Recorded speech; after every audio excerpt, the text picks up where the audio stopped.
Hey guys, this is Techo Freak. Welcome to episode 2 of my custom story creation tutorial for Amnesia Rebirth. So today we're going to be going over the level editor. I'm going to show you guys kind of all the buttons and what everything does. And then yeah, that way you guys can start working on some of your maps. So I'm here in the root directory. We're going to go ahead and go into the level editor here. It takes a second to start up. A good note, they did release these tools a few days ago. I'm having a few issues with the level editor in general. It is crashing on occasion. So if it's crashing for you, I mean, they probably have a few bugs to work out with the level editor and stuff. So don't worry too much if it happens. Just make sure you save your maps often. All right, so we're here at the main view. Before I talk about anything here, I kind of just want to open up an example map from the core Amnesia game. So we'll go ahead and hit File, Open, and it should already default to your Amnesia directory since that's where you open the level editor from. We're going to go ahead and go to Maps. We're going to go to Chapter 1, and we're going to do the plane wreckage. So this is when the player wakes up in the desert after the plane crashes. So that's the one I'm going to use for to kind of show you guys how everything works. All right, so we have 4 windows here. They all are a different perspective when you're editing a map. If you go to View and you go to Camera Mode, you can see what perspective we have here. We have front on this one. On this one, we have right. On this one here, we have top. And on this one here, we have perspective. And perspective is basically just a 3D view of the map. If you want to enlarge any one of these, you hit spacebar. So for example, if we can enlarge this one, spacebar, and hit spacebar again to shrink it back down. You can do that with any of these windows. Just make sure there's this red highlighting around the box. So let's go to the perspective view here and hit spacebar to enlarge it. So let's talk about movement in the game here. So to move around when you're editing the map, you're primarily going to hold the left Alt key on your keyboard. Note that right Alt won't work. It has to be left Alt. So I'm going to hold left Alt here, and if you scroll, you can zoom out. And if you scroll inward, you zoom in. You can also scroll using the right click. So you're holding Alt and you use right click, you kind of zoom in. It's a bit more of a precise zoom than the other one. The other one's kind of like snaps like a grid, while this one is more of a precise zoom. So you can use whichever one. To look around, you hold left click and you like rotate around and get to look around the area. And then finally, to move around, you click down on your mouse wheel and you hold it while holding Alt as well, and you get to move around. So with that, you got pretty much all the controls here to move around. A little bit weird, but you get used to it pretty quickly, and it's pretty straightforward. So now let's talk about the toolbar down here at the bottom. So first thing here is the grid controls. So the grid controls, if I zoom in here, you should see the grid. It's hard to see here, but you can see it right there. That's the grid. So when we're zooming out and zooming in and all of this stuff, we're doing that according to the grid that we have here. So when you place objects, you place them according to this grid. If you can see, they're a little faint, but you can see those square tiles here. If you wanted to place an item without snapping on this grid, you can click this magnet button to free move those items without having it jump on the grid. Very useful for precise moving of objects. So we're going to enable that again. And then next, this button here, it toggles the type of grid.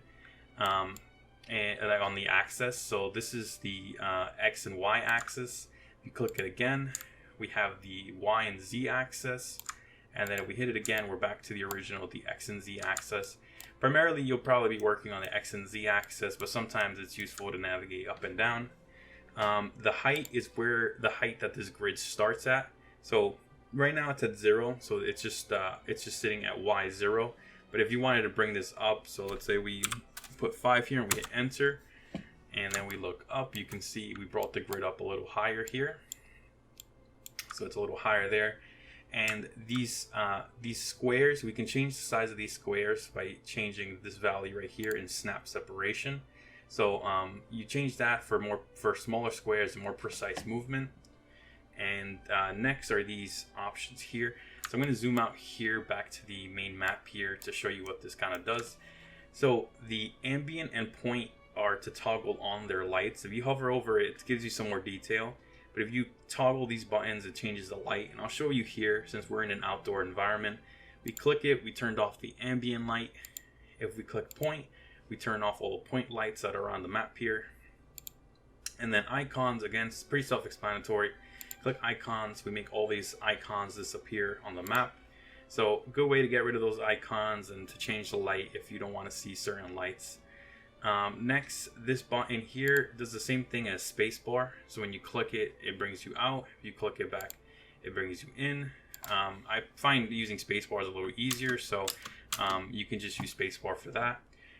Next, track locking. So this is what locks you onto that grid when you're moving around. So, you know, we zoom in and out onto this grid. If we don't want to zoom in and out on this grid, you can toggle that. Track locking, now you can kind of just move freely wherever you want, and you don't have to follow that grid. And we'll toggle that on, though. It's pretty useful to be on that grid so we can place items properly. So next, grid to camera. Let's say we wanted to bring the grid to us because we're working like on a lower level or a higher level. So I do grid to camera, and if I zoom out, you'll see we brought the grid to us. And then this lets you work on this plane if you want to work there. The next option, if you, let's say you click on an object here, this is a light, and we focus on it, it brings the grid to that object and your camera as well, so you can work on the same plane as that object. Very useful things when you're moving around and doing stuff. Next, clip planes. So I recommend you guys don't mess around with clip planes too much unless you know exactly what you're doing, because it's very poor management of the clip planes when you do create some. And you kind of have to know which ones you've created. And I'll just kind of show you what they do in general. So I'm going to hit plus here on this clip plane here. And as you can see, we got a whole bunch of objects that disappeared. And if we zoom in a little bit, or go underneath, it might be easier if we go underneath here. There's a plane that it drew here. And what it pretty much did, every object on that side of the plane was pretty much made invisible from you to see, and everything on this side is visible. And we can change what axis it runs on. So, and this one I think is, yeah, this is on the XZ, so everything below can show, everything above is hidden or clipped. And if we hit it again, then we have everything on this side showing and everything on this side not showing. So that's pretty much what it does. I think it's good to be used when you're trying to hide objects that are kind of like you're rendering objects when you're editing and you want to hide some stuff that are at a distance. I just feel in general it's kind of confusing to use. You have to remember which clip plane you made. So if you don't remember, you're gonna have to cycle through every number till you find the one that you did. So in general, I would say you shouldn't use this. It doesn't seem like the developers use it too much either. So it's up to you if you want to use it. I would just recommend not using it. So I'm going to deactivate it here. And now let's move on to the next stuff. So the next section here just toggles on visible objects. So for example, we have all these red areas here that are like trigger areas. If we don't want to see them because they're causing too much noise for us when we're editing, you click this one and it disappears. Same goes for any fog areas. If we have a fog area, you can disable it by clicking this one. And any of these objects here that you might have, you can disable if you have any on your map. So that does it for the toolbar at the bottom. Next, I'm going to show you some of the options up here.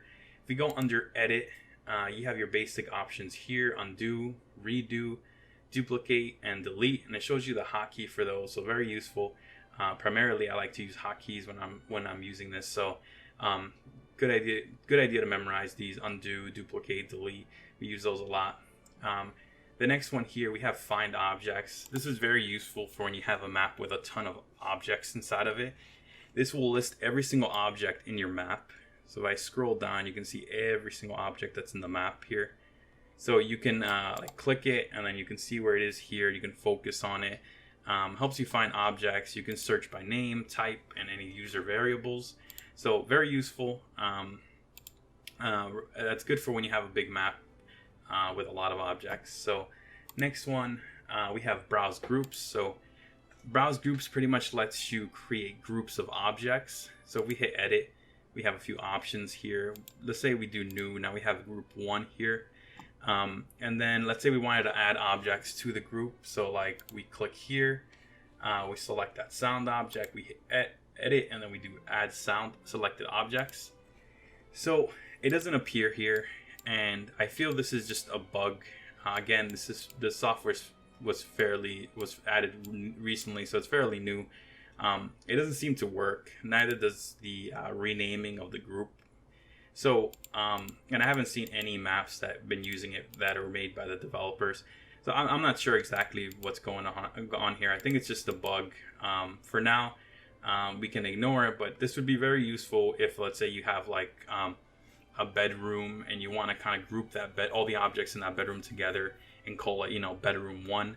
It could be very useful there, and you can select all the objects related to that and like move it around or make a copy of it. But for now, we're just gonna delete this one. Maybe in a future video, if it gets updated, I'll make a mention to it. Next one on that list is level settings. So level settings are primarily to change environmental settings. So stuff like a skybox, like in this one, we have a skybox of like a yellowish skybox. We can add fog, secondary fog, a lot of things here, but this is a little bit more advanced regarding environmental stuff. So I'm just going to touch upon it. I'm not going to talk too much detail about what everything does here. In a future video, when we talk about like outdoor environments, we might come here and I might show you guys how you mess around with some of this stuff here. Next, we have manage SH. Here, it pretty much lets you, this is more for advanced light manipulations. This lets you make like kind of like a group, and you can group lights inside of those groups, and you can change different light settings for each of those groups. Here in the middle, just make it use fog, make it use the skybox, stuff like that. Again, this is another thing we won't be touching on too much until we start talking about advanced lighting. So for now, we're just gonna ignore some of these details here. And next one is going to be show projected memory usage. This one just tells you about how much estimated memory usage your map has when you launch it in the game. This one has about 60 if you add these two up here. In general, it's fairly low. Even for the largest maps, they don't typically go over a few hundred. But something to keep an eye on. It's better to break up your maps into different maps if you really are going to make it very large. But in general, you don't have to really watch this too much, but just a good info to have if you need it. And then finally, we have preferences. So these preferences are specific to the level editor. This is not anything within your map. So just to go over some of these settings, max undo steps. This is pretty much how many undo steps you can undo. So if, let's say, you make 50 changes, you can undo 50 times to the change you made 50 changes ago. And I think this just uses more memory. So if you put a higher number here, there's more memory usage from the application. So 50 is good, but if you need to change it, you can go ahead and change it. Mesh coverage. So mesh coverage pretty much just means it's very specific. So when you have an entity placed, and we'll close this for example to give you an example. And let's find, maybe we'll just place an entity. It might be easier that way. So let's see, this is, okay, so this is an entity here. So this rubble here is an entity. If you make it unactive or inactive, it turns like opaque. And if you re-enable it, it turns solid again. So this option, if I bring it up here again, pretty much tells you what is the opacity of disabled objects. So that is 50% since it's 0.5. If you want it to be like only slightly opaque, you do like 0.9. If you want it to be really opaque, you do 0.1. So more of a performance setting there. In general, 50% is fine, so you don't have to change it. But if you do, this is where you can change it. I believe these settings here require a reboot. So if you do have to make changes here, you will have to restart the level editor. Next is performance. So performance, oh, I missed the setting here. So BG color is the background color of your level editor. So for example, it's set to gray right now. So you look off in the distance. Maybe if we go under the map, it'll be a little better here. Let's turn off track locking here so we can go underneath the map here. But you can see it's like a gray in the background here. If we go edit and we go to preferences and we change this, let's say we change it to black, it changes that background there. Personally, I prefer the black background as it lets you see your grid a lot easier. But that's pretty much what that does. And now here, performance, it's pretty self-explanatory. These are settings that change like the quality of objects here. So like texture quality could be medium, low, very low, all full. So if you're editing, let's say on like a lower end computer, a map editing on a lower end computer, you can lower these settings just to prevent lag while you're editing and stuff. So very useful settings for that. Otherwise, you can leave the default. If you have a capable computer, you should be fine. And again, some of these settings require reboots, so you might have to restart the level editor. And that's pretty much it for that. Under file, I mean, you can import and export any objects you have in the map, and then the rest is pretty self-explanatory here. Now let's start talking about some of the options we have here. So let me just snap back or turn on track locking here again. All right, so let's talk about some of the objects we have here on the left-hand side. And again, I'm only going to briefly mention what they do. I won't go into too much detail about any of these things here. A lot of these will probably get their own video by itself, or some might even get two. For example, like lighting, we might have a basic lighting and an advanced lighting video. So we will talk about more on that later. So let's just briefly mention these. So I'm going to go ahead and go File, New, and I'm going to make a new map just to kind of have a clean place to work. Note that it does ask you if you want to save the changes to this map. This isn't our map. This is the Amnesia Rebirth map. I don't know if you can actually make these changes. So I'm going to hit no just out of precaution, but just keep that in mind when if you're looking at their map. And here we are. We're back to a plain grid here. I will change the background here just to make things a little easier to see, to the black background here. And we'll enlarge this one here. This is our perspective view. All right, and let's start talking about some of these things on the left side. So first is the select tool.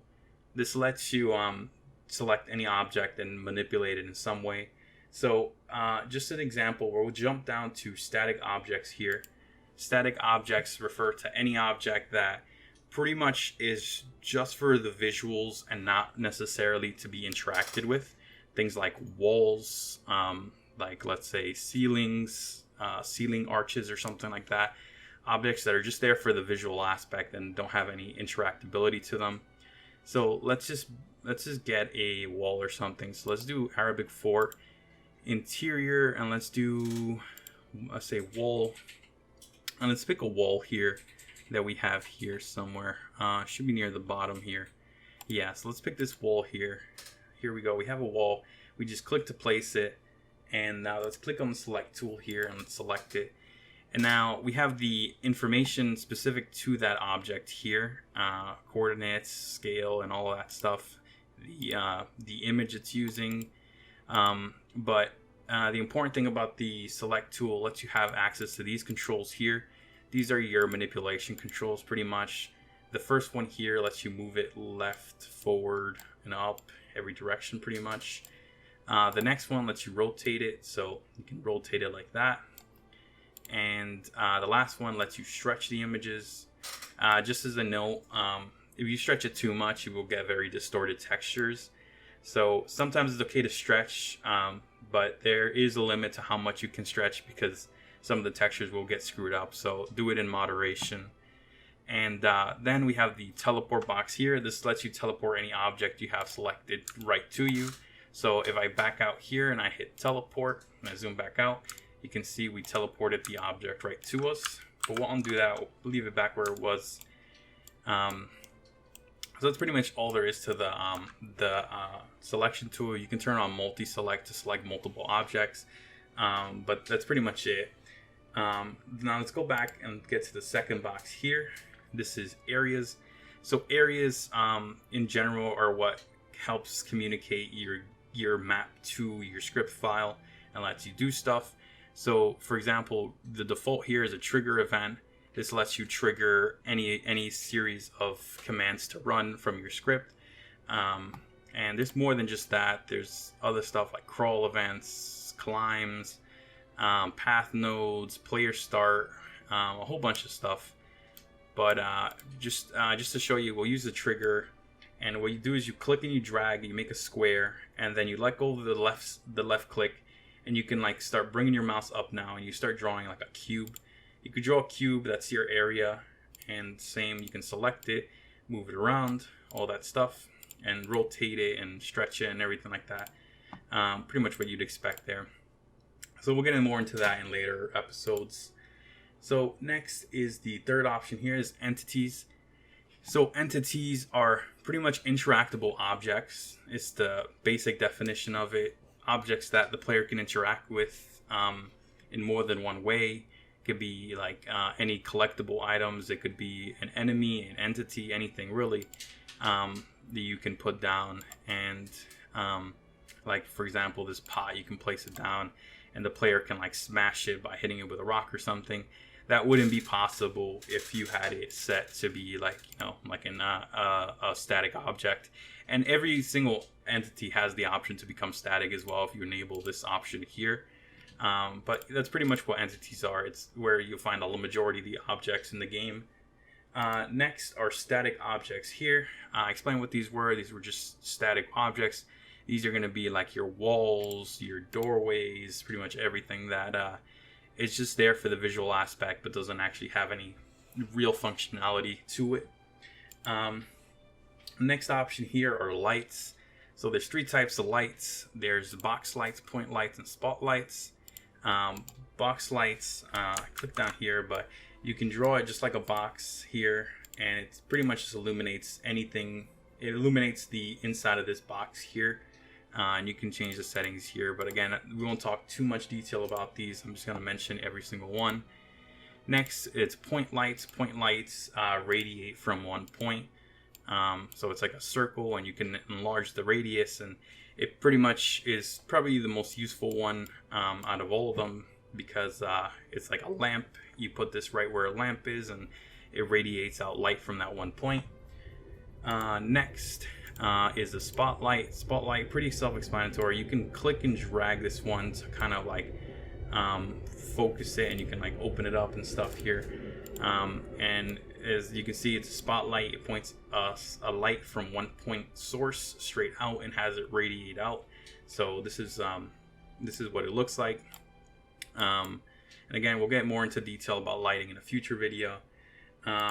Next are light masks. So there's only one type of light mask. It's just a box, and you draw it in, and all it pretty much, its primary job is just to either contain a light source or prevent a light source from getting inside of the box. So it's good for just managing your lights, preventing light leakage into rooms you don't want light to go in. So useful tool there. Next are sounds. Sounds, you can pick a sound file. If you hit the dots here, you can look through all the sound vents here. Typically, when you add the sounds in on the map, it's because you want a sound to repeat constantly when a player gets nearby. So a good example for that, let's say there's a river. You have water and the river's flowing.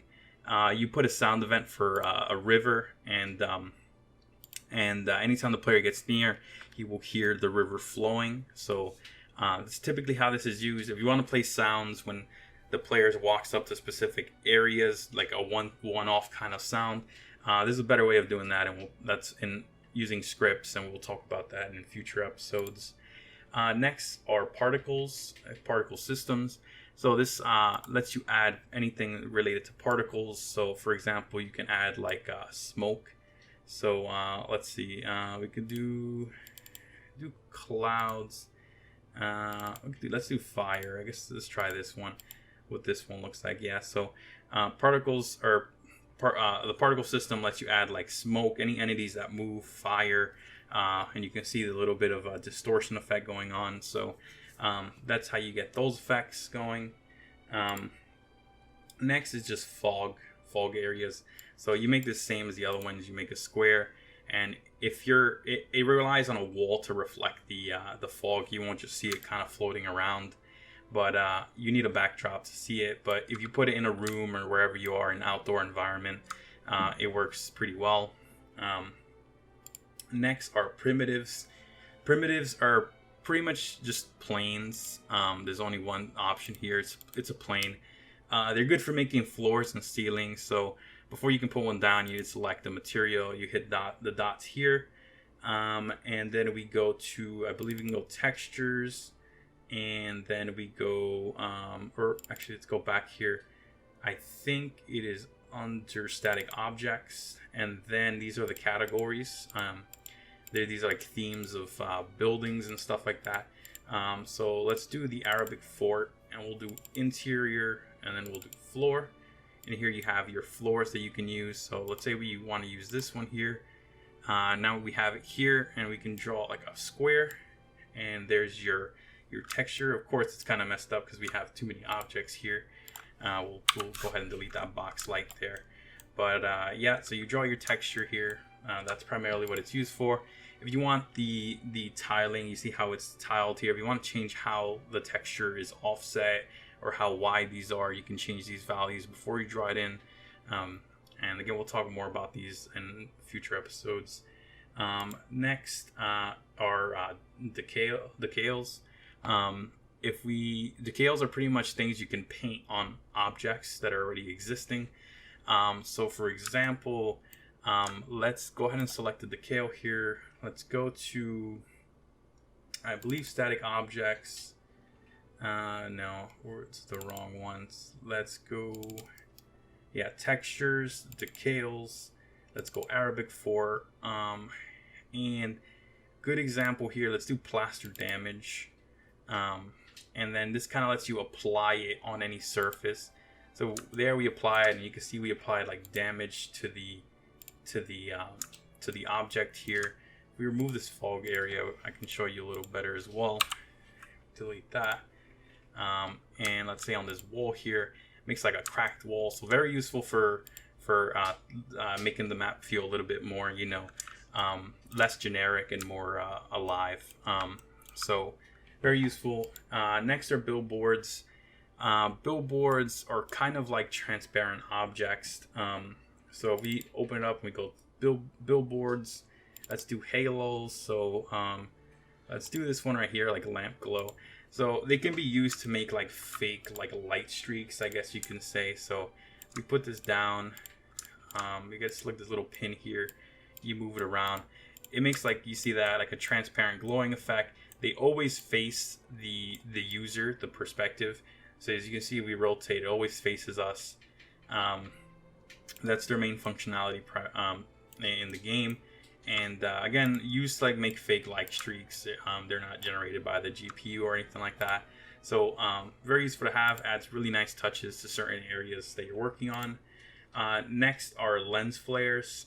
Pretty self-explanatory. You know what a lens flare is. Like, you glance up at the sun, and then you get like a lens flare effect. Pretty straightforward. You put it down and you change your settings. So I'm going to talk too much about the details here. Again, we'll talk about it in later episodes. Next, static object batcher.